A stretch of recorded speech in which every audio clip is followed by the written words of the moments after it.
మాట్లాడితే నల్లమల బిడ్డ అంటాడు పొద్దుగాలు లేస్తే. మీరు విన్నారు కదా, నల్లమలకి వచ్చినా తొక్కుంటూ వచ్చినా పీక్కుంటూ వచ్చినా అంటాడు కదా. ఇక నల్లమల గురించి మాట్లాడతాడు, జర అది కూడా చూపివే లేదా వీడియో. సరే, నల్లమల మీద, నల్లమల తెలంగాణ కిందికి వస్తుందా ఆంధ్ర కిందికి వస్తుందా అని అడుగుతాడు నిన్న. అంటే ఇది నల్లమల్ల పులిమిడ్డ కాదు, వెకిలి మాటల వెర్రి బిడ్డ అని నిన్న తెలుసుకున్నాడు రేవంత్ రెడ్డి.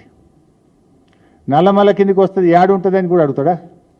ఆ మాత్రం అంటే అజ్ఞానాన్ని కూడా అర్థం చేసుకోవచ్చు, కానీ విషపూరితమైన మనస్తత్వంతో ఉన్న ఈ వికారాన్ని, అజ్ఞానాన్ని భరించడం చాలా కష్టం. అంత విషం. రేవంత్ రెడ్డిలో విషయం తక్కువ, విషం ఎక్కువ. రేవంత్ రెడ్డి గారు తెలుసుకోవాల్సింది ఏంటంటే బూతులు తెలుసుకున్నంత సులువు కాదు బేసిన్ల గురించి తెలుసుకోవడం.